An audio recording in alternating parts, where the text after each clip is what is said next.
다음 달부터 주택담보대출자의 사전 채무 조정이 가능해지면서 연체자의 부담이 크게 줄어들 전망입니다. 또한 소유주택을 담보로 맡기고 노후 생활자금을 지급받는 주택연금의 사전 가입제도 6월부터 함께 도입됩니다. 전세 선호 현상이 지속되면서 전국 아파트의 평균 전세가가 매매가의 60%를 넘어섰습니다. 전국 평균 비중은 61.1%로 작년 말보다 1.35%포인트 높아졌고 서울이 57.25%, 경기가 58.15%로 조사됐습니다. 1억 5천만 개 넘게 개설된 수시 입출식 예금 금리가 0%대로 주저앉았습니다. 이에 따라 금융당국은 은행들이 관행적으로 수시 입출식 예금에 지나치게 낮은 금리를 적용해 막대한 수익을 올리는 게 아닌지 실태 점검에 나서기로 했습니다. 금융위 산하 금융공기업들의 연봉이 삼성전자보다 24% 높고 금융업종 주요 8개사의 평균치보다도 16% 많은 것으로 조사됐습니다. 이들 공기업 직원의 평균 연봉은 작년 기준 8,700만 원에 달했습니다. 네, 시청자 여러분 안녕하십니까. 오늘장 내일장의 김동석입니다. 5월 6일 월요일 순서 시작하겠습니다. 자, 오늘 우리 시장이 그다지 많이 오르지도 많이 내리지도 않은 선에서 현재 움직이고 있습니다. 현재 시황부터 보겠습니다. 먼저 코스피입니다. 소폭 하락하고 있습니다. 3포인트 정도 빠졌고요. 1962.59 선으로 시간이 지날수록 조금 아래쪽으로 흘러내리는 양상이죠. 수급적인 면을 보자면요. 외국인과 기관이 팔고는 있으되 각각 250억, 340억 정도로 그리 많지 않은 물량을 내놓고 있고 개인만이 756억 원을 사고 있습니다. 코스닥입니다. 1.82포인트가 올랐네요. 567선입니다. 투자 주체별로 보면은 외국인이 코스닥에는 사고 있습니다. 기관은 190억 팔고 개인은 그와 비슷한 액수를 사고 있습니다. 원달러 환율 3원이 내리면서 1094.1원까지 내려와 있습니다. 네, 오늘장 내일장 일부 주요 내용들 먼저 소개를 해드리죠. 최재식 팀장의 애널리스트에게 듣는다. 이번 주 금통위 기준금리 동결이 전망된다는 의견과 또 우선주의 가치가 상당히 빠르게 회복세를 보이고 있다는 내용을 여러분께 전해드리겠습니다. 최희승 차장의 이슈로 보는 종목, 건설업종 바닥 탈출이 기대 가능한지에 대해 살펴보겠습니다. 오늘 전반적으로 건설업종의 주가 상승이 이루어지고 있고요. 항공과 카지노주의 기술적인 반등, 또 전망 및 영향은 무엇인지, 정유재 반등에 따른 접근 포인트는 무엇인지 알아보겠습니다. 이광호 팀장의 이번 주 예감, 한은의 기준금리 또 추경 예산안, 과연 우리 증시의 상승 모멘텀이 돼줄지와 함께요. 자, ECB에서 금리 인하 조치를 단행했는데 유럽계 자금이 우리 증시로 유입될 가능성이 얼마나 있는지 그에 대한 기대감이 섞인 의견을 들어보겠습니다. 네, 먼저 대신증권 컨설팅랩의 최재식 팀장입니다. 안녕하세요. 네, 안녕하십니까. 네, 먼저 오늘장 특징부터 점검해 주시죠. 네, 종합지수가 전강 후약으로 현재 마이너스권에 이제 들어가 있고요. 내국인과 기관 마찬가지로 전반적으로 관망세에서 현재는 소폭의 매도세를 보여주고 있습니다.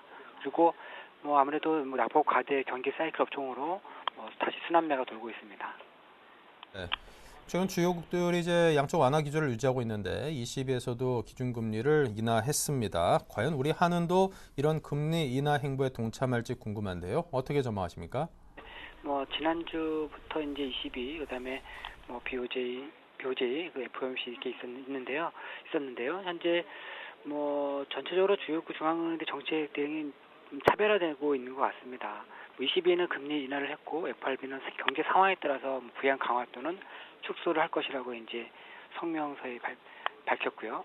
우리나라는 이제 목요일날 이제 금통위가 있는데 지난 4월에 거의 대다수가 금리 인하를 이제 감안해서 채권 시장이 움직였었지만 실제적으로 금리가 동결이 되었었습니다. 근데 이번에도 동결이 되지 않을까 싶습니다. 왜냐하면 지난 3일 ADB 총재 회의에서 한국은행 총재가 경기 진작과 관련해서는 이제 정부가 나설 차례라고 이제 밝혔고, 또 금리 인하 압박에 따른 이제 그 압박에서 벗어나기 위해서 정부 재정 역할을 강조를 했던 측면에서 아무래도 5월에도 기준금리 동결 가능성이 크지 않나 생각이 듭니다.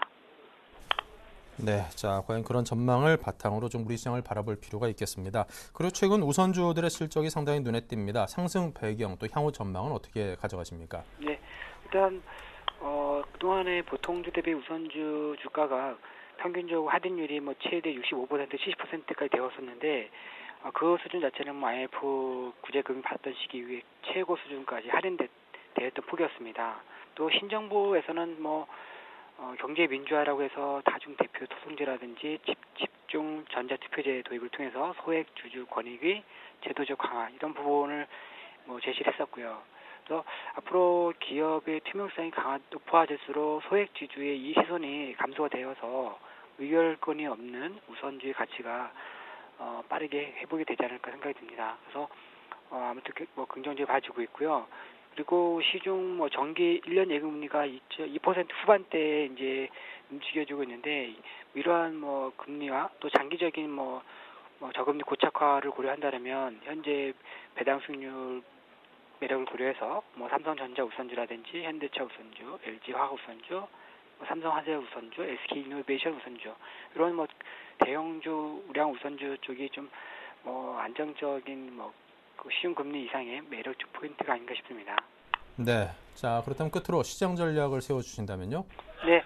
뭐 일단 뭐 특별히 악재는 없어 보이긴 하는 것 같습니다. 그렇지만 기본적으로 지난주 확인했듯이 글로벌 제조 PMI라든지 서비스 PMI들이 대부분 4월에도 부진하게 나타나고 있습니다. 그래서 현재 뭐 글로벌 국가 간 경제 성장 강도가 혼조세가 전개되고 있고 또 중앙은행의 미묘한 정책 흐름 일부 FRB죠. FRB 같은 경우는 상황에 따라서 경제 상황, 현재 저금리 정책과 양적 완화 정책을 약간 축소할 여지도 이제 성명서에 박아놓은 걸 고려할 때 점진적으로 차익 실현 욕구는 이번 주는 커지지 않을까 싶습니다. 그래서 차익 실현 욕구가 점증되어서 저는 순환매적인 단기 대응 전략이 맞지 않나 생각이 듭니다.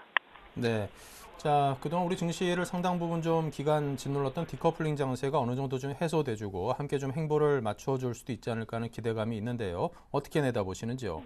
네, 전체적으로 우리 증시도 꽤 올 장 초반까지도 꽤 올라간 척했었지만 다시 마이너스가 되었는데요. 일단 기본적으로 밸류에이션 정도가 매력 포인트라 생각하고 나머지 경제 성장 모멘텀이라든지 그리고 수급 모멘텀 이런 부분들은 상대적으로 좀 매력 포인트가 적다 생각이 듭니다. 물론 이제 5월달에 추경 확정이 되어서 집행이 되고 그러면 그런 부분들 그리고 각국 중앙은행들이 정책 효과가 하반기에 가셔야 되는 걸 고려한다면 약간 그런 관점에서 조정시 저가 매수 관점이지만 당장의 한국 증시가 디커플링이 약간 개선이 되긴 했지만 현재 확연히 벗어나서 강하게 이제 올라가기는 모멘텀 부분에서 작지 않나 생각이 됩니다. 네. 자, 이번 주에는 이제 옵션 만기일도 있는데요. 이와 관련해서는 어떤 대응을 해봐야 될까요? 아무래도 옵션의 만기 관련해서 이렇게 부담감을 갖고 있는 부분에서는 얘기가 많이 없고요. 전체적으로 다만 이제 외국인들의 이제 포지션에 따라서 좀 달라질 수 여지가 있는데 전체적인 부분에서는 목표 만기일이 시장 교란할 부분은 없다 생각이 됩니다. 네. 자, 이제 또 상당히 많은 대규모 사절단 이끌고 한미 방미를 이번에 했습니다. 박근혜 대통령이 한미 정상회담을 앞두고 있는데요. 자, 이제 북한 리스크라는 우리 증시에 어느 정도 큰 변수로 작용했던 그 이슈가 좀 작아질 수 있을 만한 그런 가능성이 있다고 보십니까? 예, 일단 현재는 가능성은 양쪽에 다 열려 있다 생각이 듭니다. 이제 개성공단 폐쇄가 된 상태에서 일단은 이제 한미 정상회담에서 좀 이제 좋은 대화의 창을 열어서 계속적으로 대화를 할 수 있는 이제 시간을 계속 갖게 되는 구조로 예상하고 있는데요. 그렇게 된다면 환율 외환 시장이든 채권 시장이든 주식 시장이든 이렇게 최고조 부분에서는 이미 다 지나지 않았을까 싶습니다. 그리고 그 대화가 이제 하는 국면에서 대화로 잘 이어지지 않고 중단되고 이런 부분이 좀 다시 부각이 된다면 잠깐 다시 대부 리스크 부분에서 다시 시장에 관심을 갖게 되지 않을까 싶습니다. 네, 알겠습니다. 지금까지 대신증권의 최재식 팀장과 함께했습니다. 감사합니다. 감사합니다. 네.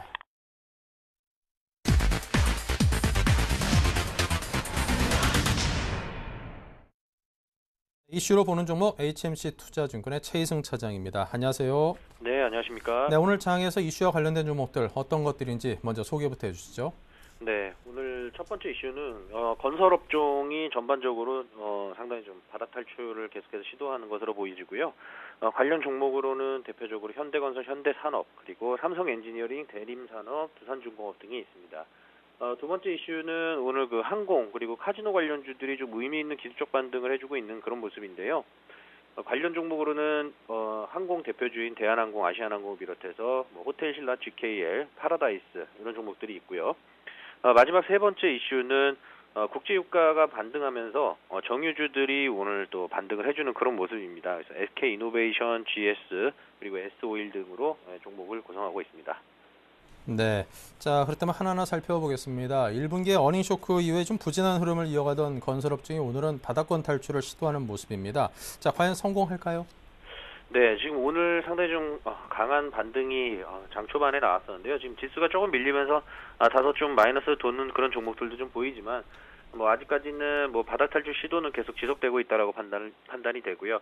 일단은 뭐 아무래도 그 새 정부가 들어서면서 뭐 이제 부동산 규제 완화, 뭐 취득세와 양도소득세 감면 효과가 부동산 거래 증가로 이제 수치상으로 좀 나온 그런 부분이 상당히 좀 긍정적입니다. 지금 수치상으로 봤을 때는 이제 서울 강남 3구 지역 같은 경우에는 전년 동월 대비해서 4월 달에 이제 거래 증가가 한 70% 정도 이제 증가하는 상당히 좀 큰 폭의 증가로 보여지고요.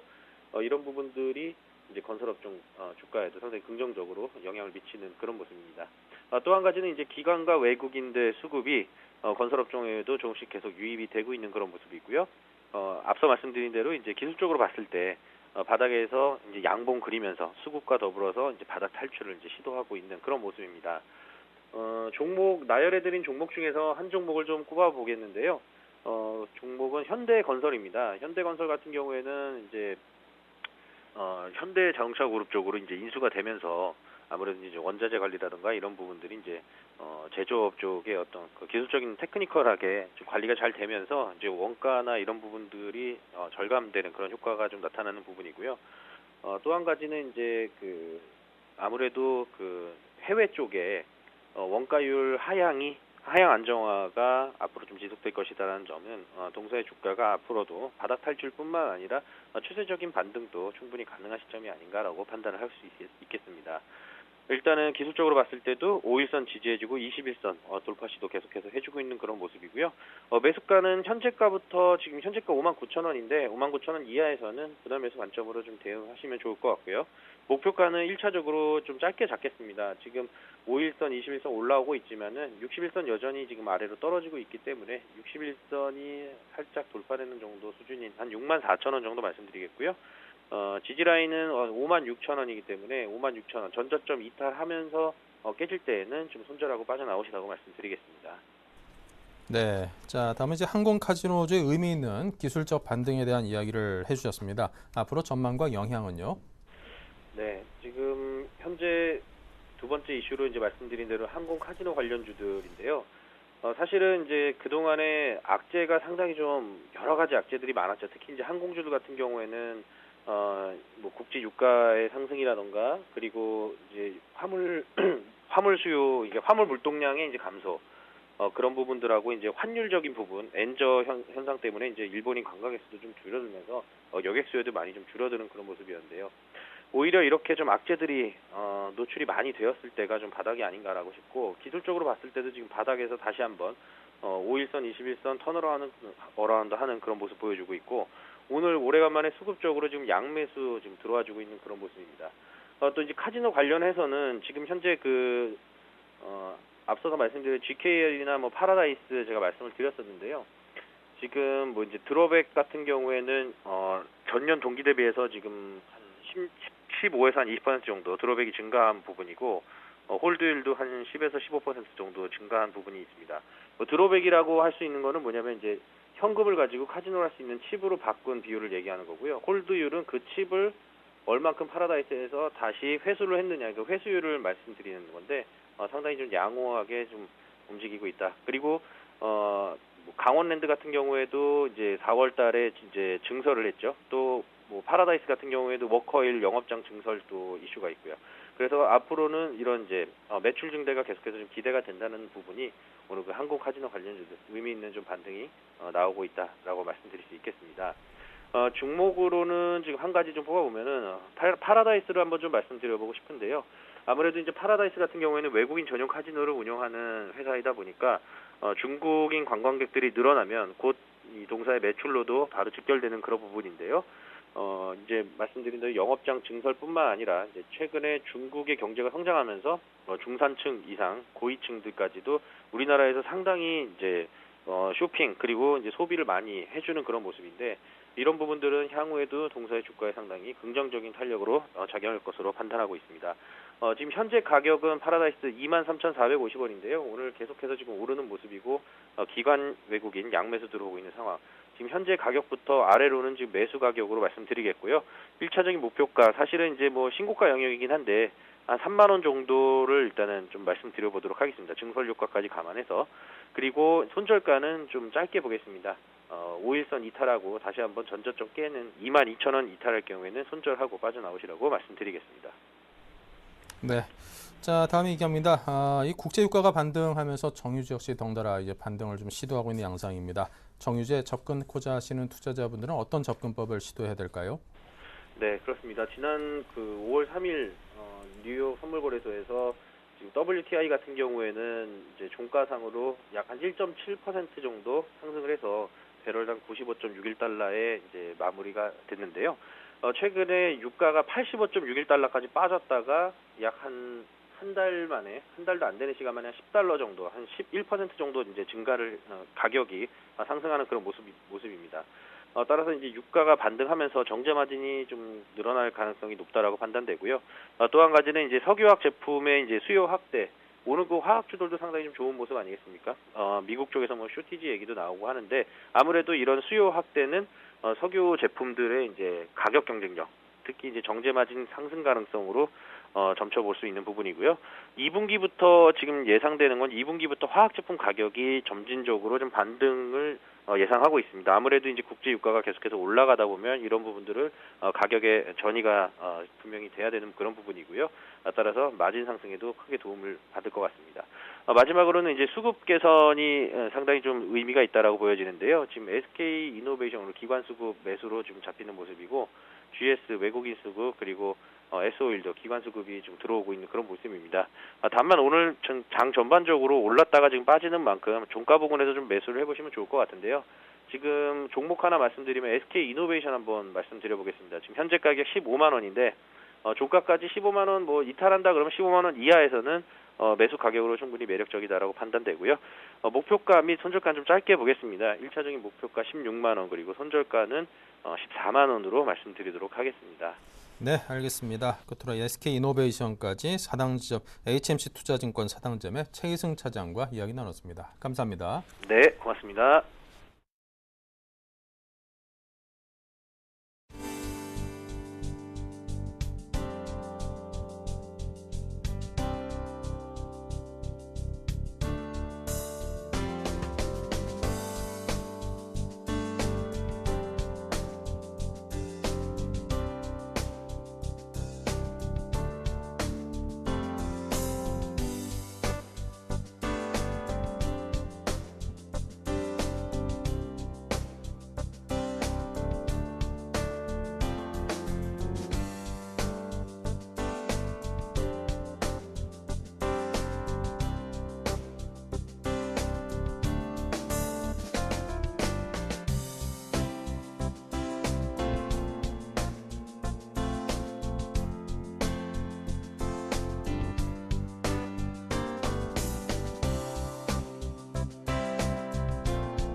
네, 이번 한 주 시장에 대한 전망과 전략을 짜보겠습니다. 텐스탁의 이광호 팀장입니다. 어서 오십시오. 네, 안녕하세요. 네.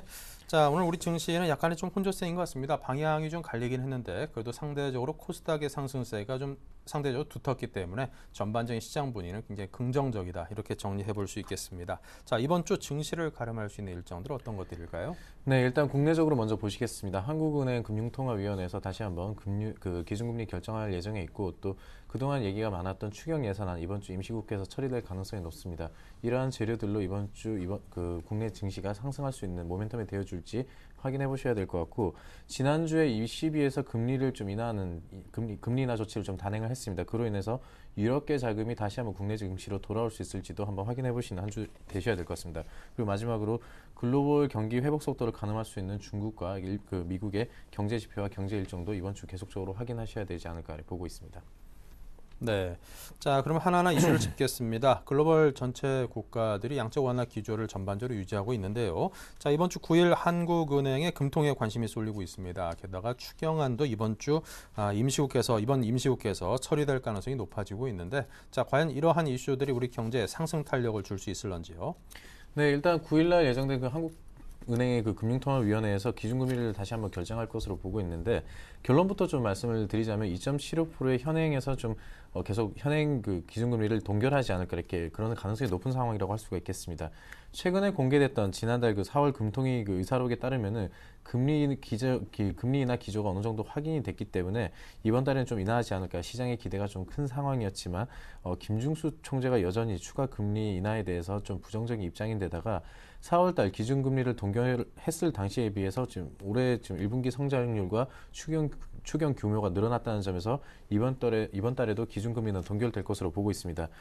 이러한 금융통화위원회의 반응은 재정정책, 통화정책, 신용정책 같은 이제 갖가지 모든 정책을 동원해서라도 2%대 저성장 기조를 탈출하겠다는 그 정부의 입장과는 조금 상반되는 거기 때문에 다시 한번 시장의 실망감을 키우면서 증시에 좀 부담이 될 가능성이 여전히 있다고 볼 수가 있겠고 이렇게 기준금리로 인해서 좀 실망했던 마음은 추경 예산안 국회 통과로 조금 달래보셔야 될 것 같습니다. 추경 예산안은 이번 주에 임시국회에서 완전히 처리될 가능성이 높은 상황인데 지금 현재 정부가 제출한 17조 3천억 정도 규모를 이제 지금 심사 중에 있습니다. 지난주까지 이 추경 예산안과 관련된 11개의 국회 상임위원회 중에서 2군데를 뺀 9군데에서 지금 예산안 심사가 무난히 마무리가 됐습니다. 그렇기 때문에 특별한 변수가 없다면은 이번 주 임시국회 마지막 날인 7일 날까지는 본회에서 처리가 될 가능성이 높다라고 할 수가 있겠습니다. 물론 이제 추경 예산안은 이제 증시에 어느 정도 반영이 된 부분이 크기 때문에 추가 상승 동력으로서는 조금 부족한 건 사실입니다. 하지만은 본격적인 유동성 공급이라는 그런 재료로 인해서 펀더멘탈이 개선되는 흐름은 어느 정도 기대를 해볼 수 있기 때문에 이렇게 이번 주 예정된 국내 일정으로 일희일비하는 흐름이 좀 예상되는 만큼 계속적으로 주목해서 보셔서 이번 주 시장에 좀 대응하셔야 될 것 같습니다. 네. 자, 그리고 지난주 가장 핫한 이슈였다라면 ECB의 금리 인하 결정이 아닌가 싶습니다. 자, 우리 증시에도 긍정적 모멘텀이 되어줄 수 있을 것이라는 기대감이 분명히 있고요. 자, 유럽계 자금, 우리 증시로 좀 본격적으로 들어올 수 있을까요? 네, 지난주 0.75%에서 0.5%, 0.25%를 이제 인하하는 그 조치를 단행을 했는데 이런 ECB의 결정을 좀 국내 증시에 접목을 해서 본다면은 사실상 지금 현재 한국 증시는 상대적인 가까운 일본과도 비교를 해보셔도 투자 매력도가 그 어느 때보다 낮은 게 사실입니다. 글로벌 경기 회복이나 실적 그리고 환율 어느 것 하나 확실한 게 없는 그야말로 불확실성이 가장 큰 변수로 작용하고 있는데 이런 상황에서 ECB의 금리 인하 소식으로 유럽계 자금의 위험 자산 선호도가 조금 높아지면서 국내 증시 외국인 수급에도 좀 어느 정도 개선세가 일어나지 않을까 좀 기대를 해보고 있습니다. 일단 과거 사례를 좀 놓고 본다면은 ECB가 기준금리를 인하하면은 한국 증시에 유럽계 자금이 들어왔던 그런 사례가 있었습니다. 그래서 이번에도 유럽계 투자 자금이 한국 증시에 들어올 가능성이 여전히 있는 상황이라고 할 수가 있겠는데 그때 좀 반응했던 업종별 보시면은 IT 업종이 가장 좋은 반응을 나타냈었습니다.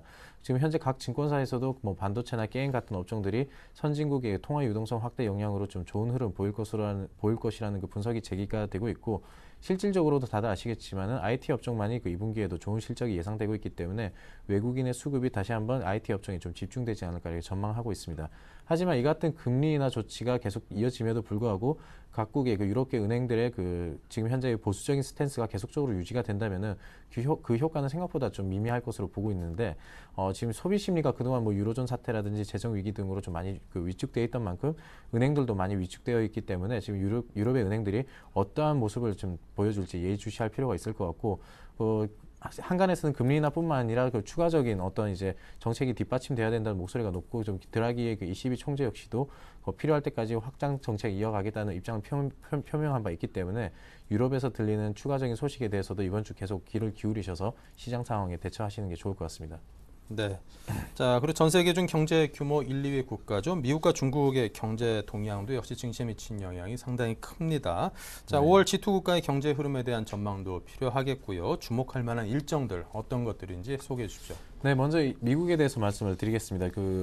이번 주 발표된 미국의 경제 지표들은 사실상 뭐 눈길을 끌만한 굵직한 이벤트는 사실상 지금 이번 주에는 계획되어 있지 않습니다. 하지만은 변동성이 많지 않더라도 영향을 미칠 만한 변수는 분명히 있을 것으로 보고 있는데, 특히 이번 주에 공개될 소비자 신용 지수가 그중 하나라고 할 수가 있겠습니다.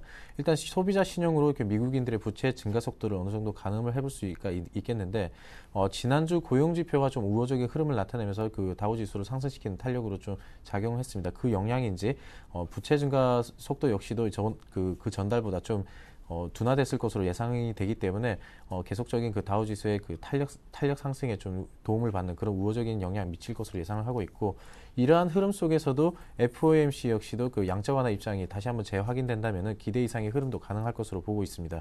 그래서 이번 주 10일 날 예정된 버냉키 의장의 그 시카고 연준의 컨퍼런스의 강연이 변수라고 할 수가 있겠는데, 지금까지는 FOMC가 계속적인 경기 부양적 그 스탠스는 유지를 하고 있습니다. 그런데 그렇기 때문에 이러한 그 연준의 입장이 이번 연설을 통해서 다시 한번 재확인이 된다면은 양적 완화 지속에 대한 확신을 다시 한번 시켜주면서 증시에 분명 긍정적인 흐름 기대를 해볼 수 있다는 점에서 미국에서 들린 소식도 다시 한번 귀를 기울여야 되지 않을까 보고 있습니다.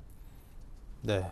자, 그리고 최근 중국의 경제 지표가 전 같지 않습니다. 상당히 좀 부진한 양상인데요. 앞으로 경제 지표 발표에 그만큼 관심이 상당히 큽니다. 네. 자, 주목해 볼 만한 중국에 관련된 이벤트라면요. 네, 먼저 이제 9일날 발표된 4월 소비자 물가 지수를 좀 먼저 체크를 해보셔야 될 것 같습니다. 일단 뭐 전달 대비 뭐 큰 폭의 그 변동은 없을 것으로 보고 있는데, 지난 4월에 있었던 그 PMI처럼 예상치보다 만약에 낮게 나온다면은 지수에 다시 한번 악영향을 줄 수 있다는 점에서 좀 관심 있게 보셔야 될 것 같고, 그에 앞서서 발표되는 8일날 발표되는 4월의 중국 수출 증가율도 그것보다 더 중요한 변수라고 판단을 하고 있습니다. 일단 수출 경기와 상관성이 높은 뭐 제조업 지수가 지금 2개월 연속 지금 하락을 하고 있고, 수출 주문 지수 역시도 2개월 만에 기준치를 밑돌았다는 점에서 이런 수출 선행 지표들이 하락 반전했다는 점에서 4월달 중국 수출이 좀 예상치를 하회와 밑돌 가능성이 높은 상황이라고 할 수가 있겠습니다. 그래서 4월달 수출 중국의 수출 지표를 확인한 후에 수출 주도의 그 중국 경기 회복 여부를 좀 가늠해볼 수 있을 것으로 보이고 있고, 그 소재라든지 자본재해 중심으로 우리나라가 지금 중국에 수출하는 의존 비율이 약 5%를 좀 의존을 하고 있는데, 한국의 경기 방향성 역시도 중국의 수출에서 근거를 찾을 수 있을 것으로 보이기 때문에 이번 주 그 중국의 수출 지수 역시 집중해서 보셔야 될 변수가 아닌가 생각되어지고 있습니다. 네. 자, 그렇다면 오늘 마감 전략, 또 이번 한 주 투자 전략이라면요. 네, 오늘 장중 한때 그 1980선까지 회복을 했다가 다시 한번 지금 이제 약세로 좀 돌아섰는데, 이번 주 내내 이러한 이제 상승을 시도하는 흐름은 계속 이어질 것으로 보고 있습니다. 다만 지금 2분기 글로벌 경기 모멘텀의 둔화에 대한 우려감이 있기 때문에 본격적인 상승이라기보다는 그 본격 상승을 위한 워밍업 기간이라고 보시면서 그 분할 매수 차원으로 좀 접근하시는 게 좋을 것 같고, 중기적 관점으로 본다면은 일단 코스피가 바닥권을 탈출했다는 점에서 비중 확대는 여전히 유리할 것으로 보고 있습니다. 하지만은 타이밍적인 측면에서는 지금보다 좀 더 저가에 매수할 수 있는 기회는 얼마든지 있어 보인다고 할 수가 있겠습니다. 그래서 코스피 지수가 지금 현재 기술적으로 봤을 때 단기적으로 저항권에 근접을 하고 있기 때문에 적극 매수하시기보다는 저점 수준을 한 번 더 거치는 과정, 이번 달 내에 한번 나타날 가능성이 높다는 점에서 그때 비중 확대를 본격적으로 해보시는 것도 나쁘지 않을 것 같고요. 그리고 선진국의 양적 완화라든지 풍부한 유동성 환경이 지금 계속 유지되고 있습니다. 그런데 그 글로벌 경제의 그 추세적인 회복 기조가 좀 유지가 되고 있고, 이 상황에서 한국의 정책 모멘텀도 구체화되고 있기 때문에 장기적인 관점으로 본다면은 정책 수혜주에 조금 관심을 좀 가져보시면은 그 나쁘지 않은 흐름을 기대를 해볼 수 있다고 할 수가 있겠습니다. 최근 들어서 그 정책 수혜주의 죄송합니다. 최근 들어서 정책 수혜주 있어서 이게 일부 좀 차익 실현하는 그런 움직임이 나타나고 있는 게 사실입니다.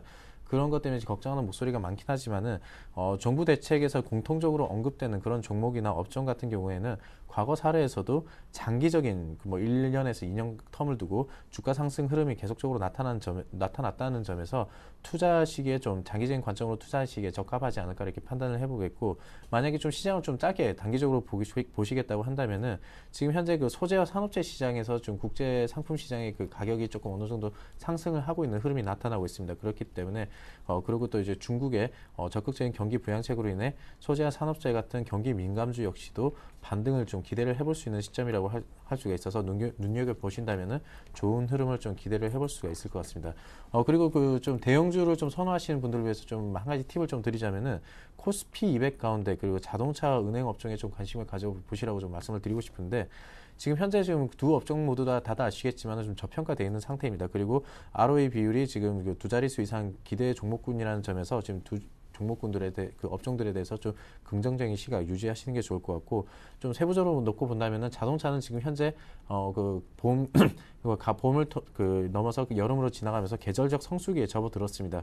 그러면서 이제 생산량도 지금 증가를 하고 있고, 은행 역시도 지금 경기 부양이 가속화되면서 그에 따른 기대감이 어느 정도 있는 상황인 만큼 계속적인 그 긍정적인 시각 유지하시는 게 좋을 것 같습니다.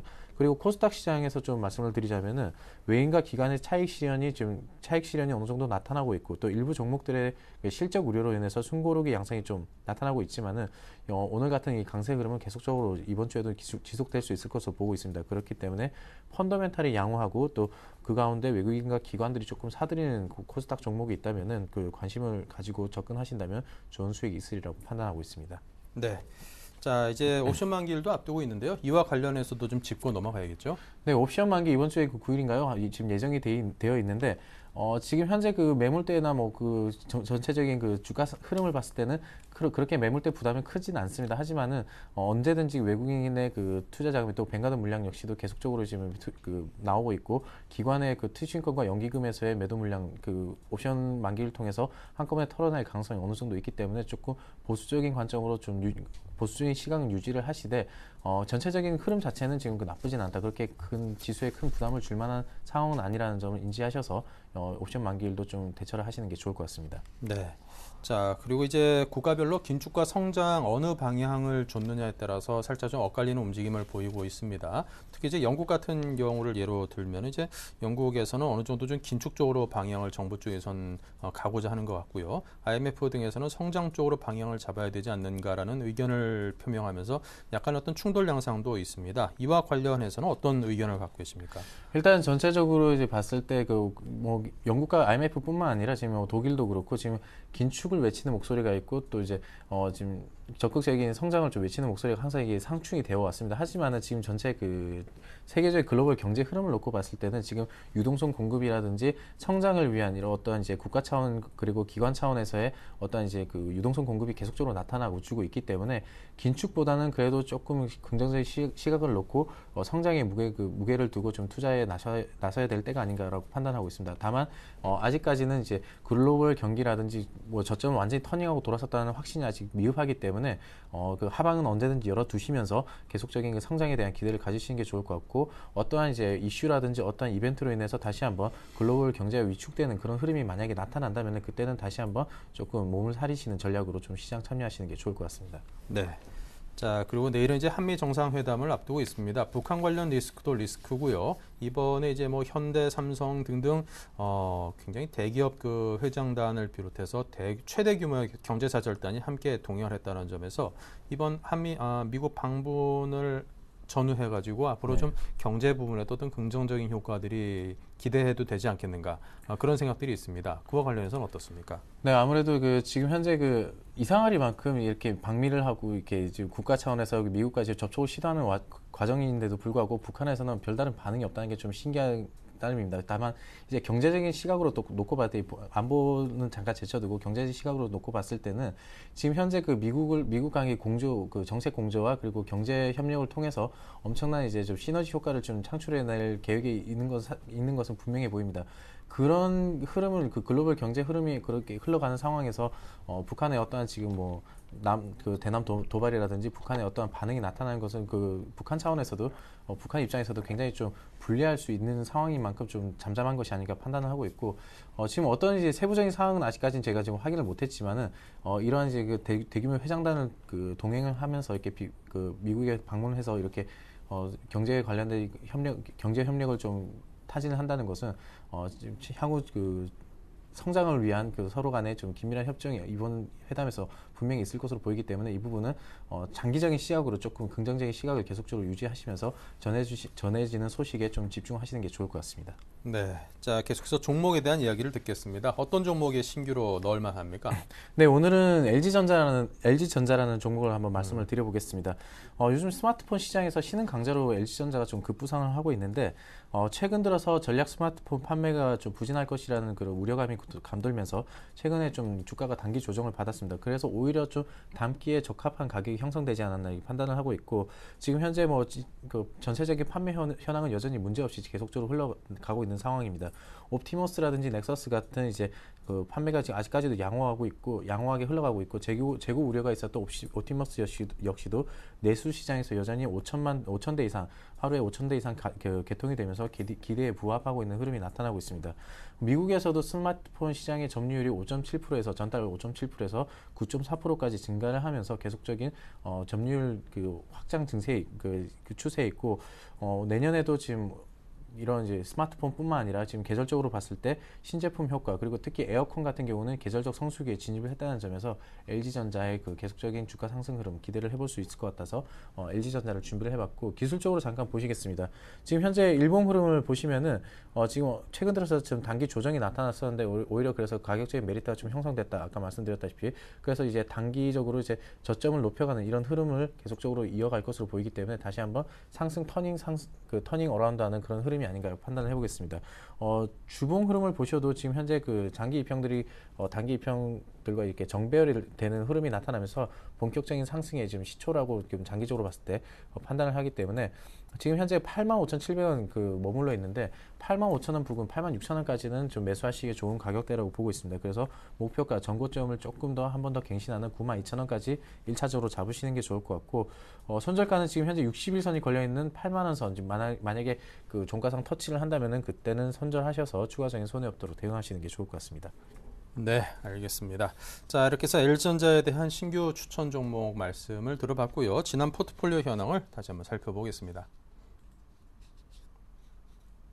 네, 현금 비중이 45% 거의 절반입니다. 그리고 에이텍이 15%로 상당히 가장 좀 제일 많이 편입이 되어 있습니다만 절대적인 비중으로는 크지 않습니다. 그 밖에 자화전자, 유언컴텍 등 4종목이 각각 10%씩의 비중으로 편입이 돼서 55대 45로 주식이 조금 더 많습니다. 네, 지금 수익률을 보고 계시는데요. 45.4%나 올라있는 자화전자 그리고 에이텍이 29.2%로 지금 한 30%, 45% 가까이 지금 올라 있습니다. 유언컴텍과 이수페타시스도 한 7%가량 올라 있고요. 한국가스공사만이 마이너스 6.8% 손실, 전량 매도 의견입니다. 네, 이 종목들에 대한 AS를 이어가죠. 네, 먼저 한국가스공사 말씀드리겠습니다. 지금 현재 보시면은 추세가 어느 정도 무너졌다는 고 판단하고 있습니다. 그 200일선을 완전히 무너뜨렸기 때문에 그리고 이제 11차 그 장기 천연가스 수급 계획 발표에 의하면은 지금 계속적인 그 산업용 가스 발전용 가스 수요가 감소할 것으로 내다 보이고 있습니다. 그렇기 때문에 주가 상승 흐름을 좀 기대하기 힘들다는 점에서 더 이상 시간 뺏기기 싫다는 그런 전략으로서도 이제 손절하시는 것을 의견 드리도록 하겠고 자화전자 좀 말씀을 드리자면은 자화전자 같은 경우는 지금 현재 크게 추세를 무너뜨리지 않고 계속적인 그 신고가 행진을 하고 있습니다. 그렇기 때문에 약간 상승 탄력이 둔화되긴 했지만은 계속 보유하신다면 더 추가적인 수익 가능할 것 같고 유언컴텍 역시도 주가가 수렴되어 가고 있는데 실적에 의해서 이 수렴 후 발산하는 과정에서 상승적으로 방향을 잡을 것으로 보고 있습니다. 그래서 좀 더 보유하시는 것을 의견드리겠고 도원비전 역시도 계속적인 그 신고가 패턴이라는 점 그리고 에이텍 역시도 마찬가지 그런 흐름을 나타나고 있기 때문에 계속적으로 보유하시는 것을 의견드리겠습니다. 그리고 마지막으로 죄송합니다. 그렇게 제가 의견드리겠고 그 나머지 종목들에 대해서는 제가 만약에 좀 추가적인 흐름이 좀 걱정이 우려되는 부분이 있으면 긴급 쪽지를 통해서라도 언제든지 메시지 드리도록 하겠습니다. 네, 오늘 드린 의견을 여러분께 잘 참고하시고요. 혹시라도 출연 이외에도 긴급하게 여러분께 대처해야 될 만한 그런 상황이 발생하면은 언제든지 저희가 의견을 받아서 여러분께 전해드리도록 하겠습니다.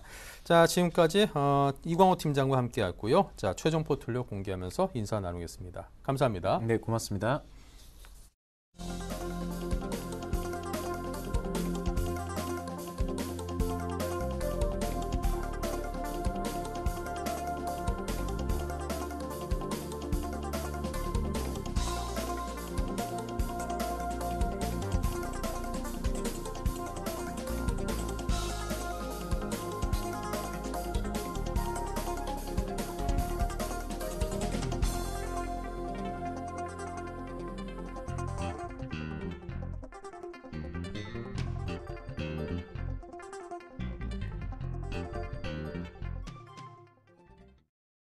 네, 7일간의 수익 다이어리 코너 이어가겠습니다. 먼저 지난 수익률 점검입니다. 네, 컴투스가 마이너스 2.4 손실, 유진노본 마이너스 0.6 소폭 손실이고요. 휴비스 마이너스 2.5% 빠지면서 손절가 터치했습니다. SK텔레콤이 2% 올라 있고요. GST도 0.2% 소폭 올라 있습니다. 네, 이렇게 해서 SK텔레콤 이기택 과장의 종목이 오늘의 위너 종목이네요. 네, 매주 월요일 종목 추천해주시는 동양증권 계양점의 박현상 대리를 연결합니다. 안녕하십니까? 네, 안녕하세요. 네, 이 컴투스 수익률이 마이너스 8.3%로 손절가 터치를 했고요. 자, 지난주 금요일 종가 기준으로 5만 원 밑으로 내려가면 단기로 접근하시는 분들은 매도를 하시라 이런 의견을 주셨습니다. 자, 근데 오늘 컴투스가 반등 시도하면서 마이너스 2.4% 수준까지 다시 올라오고 있는 추세거든요. 자, 지금 상황은 어떤지 설명 주시고요. 아직 매도하지 않고 많이 잡고 계신 분들께서는 어떻게 해야 될런지 설명을 주십시오. 일단 뭐 지난주에 5만 원이라는 거 같을 경우는 심리적으로 5만 원 지지대가 굉장히 큰 뭐 만 원 단위의 그 주가로 치면 어떻게 지지대가 될 수 있는 가격으로 일단 5만 원대로 제시를 해드렸고요.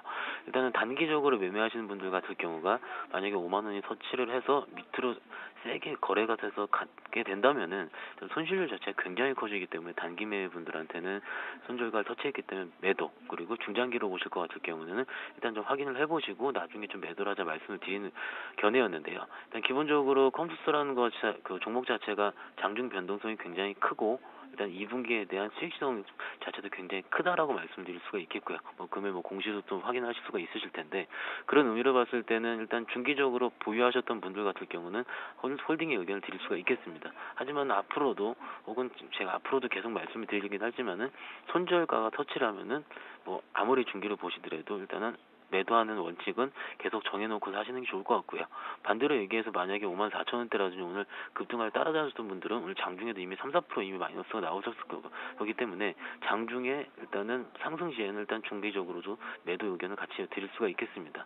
일단 오늘 종목까지 같이 연이어서 말씀을 드릴게요. 일단 종목이 지난주에 손절이 나왔기 때문에 좀 이렇게 좀 심혈을 기울여 추천을 드리는 거라 생각을 좀 들고 있고요. 일단 기본적으로 봤을 때 우리가 수급을 통해서 좀 종목을 확인할 수가 있는데, 심택이라는 종목을 소개시켜 드리겠습니다. 심택 지난주 수급부터 말씀드리면은 외국인과 기관의 쌍끌이 수급이 들어왔고요. 역시 3일 연속 쌍끌이 수급이 들어왔고, 오늘 역시 투신에서 48,000주 정도의 매수가 들어오고 있는 모습을 보이고 있습니다. 심택이 주가 차트를 보시면은 최근에 굉장히 크게 어그러졌다가 다시 옆으로 횡보한 후에 다시 상승세로 접어든 걸 확인할 수가 있는데, 그 이유는 1분기 매출이 모바일향 매출이 부진이 나왔었습니다. 영업이익이 70억 정도가 마이너스가 나온 상황이었기 때문에 심택이 이거 굉장히 안 좋은 것이 아니냐라는 것 때문에 수급적으로 매도가 많이 나왔었는데요. 최근에 레포트를 확인을 해보시면은 그 매출 영업이익 마이너스 부분이 모바일향 매출이었는데, 그 악재는 이미 현 상황에서 추가적인 악재는 제한적이라는 판단. 왜냐면은 여러 가지 모바일향 매출처가 있는데, 엘피다라든지 혹은 하이닉스, 뭐 삼성전자, LG전자 같은 여러 가지 다변화된 매출처가 있기 때문에 1분기에 국한된 가능성이 높다라는 레포트가 나왔습니다. 그렇기 때문에 저희는 확인할 수가 있는 거고요. 뭐 그런 의미로 봤을 때 지난주에 외국인과 기관이 쌍거리 수급이 꾸준히 들어온 것으로 생각이 들고 있습니다. 만약에 매수를 하신다면 오늘 종가로서 말씀을 드릴 수가 있겠고요. 목표가로는 전고점 부분에서 약간 낮은 부분, 즉 200일선이 닿아 있는 10,000원 정도 부분을 말씀을 드릴 수가 있고요. 손절을 하신다면은 그 밑에 하단 부분인 8,000원을 제시해 드릴 수가 있겠습니다. 네, 알겠습니다. 심혈을 기울여서 여러분께 발굴한 종목 심택에 대해서 설명을 들었습니다. 지금까지 박현상 드렸습니다. 감사합니다. 네, 감사합니다.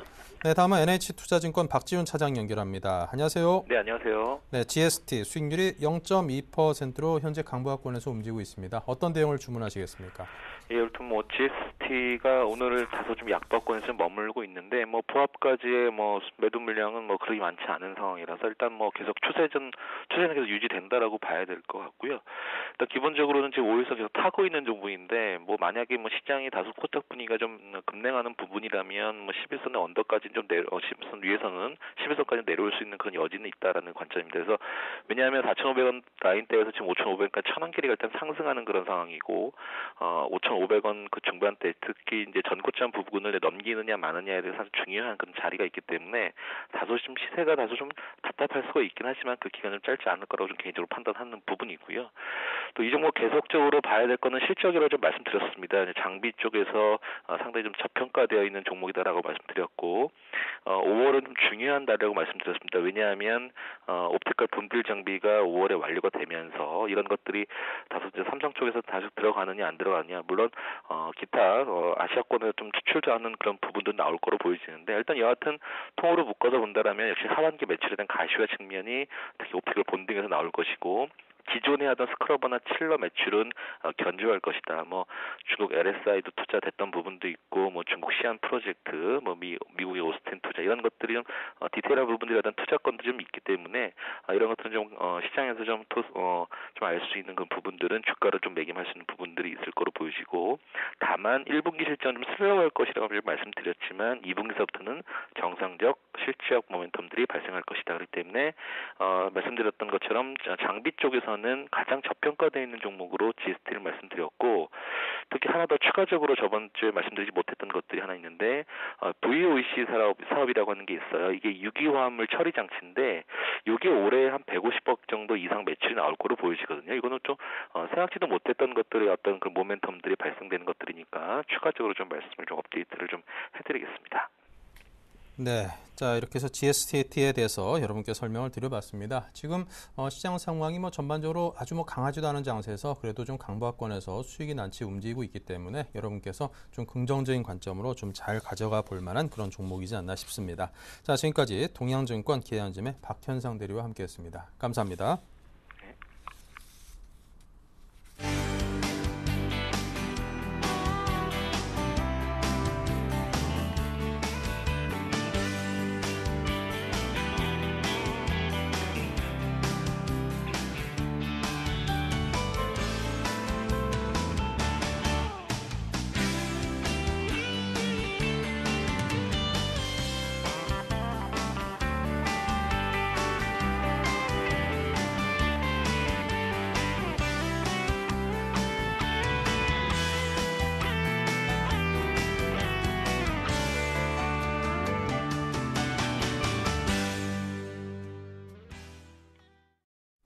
네, 보합권에서 움직이고 있는 오늘 우리 시장 잠시 후 2부에서 정리를 해드리겠습니다. 잠시 후 뵙죠.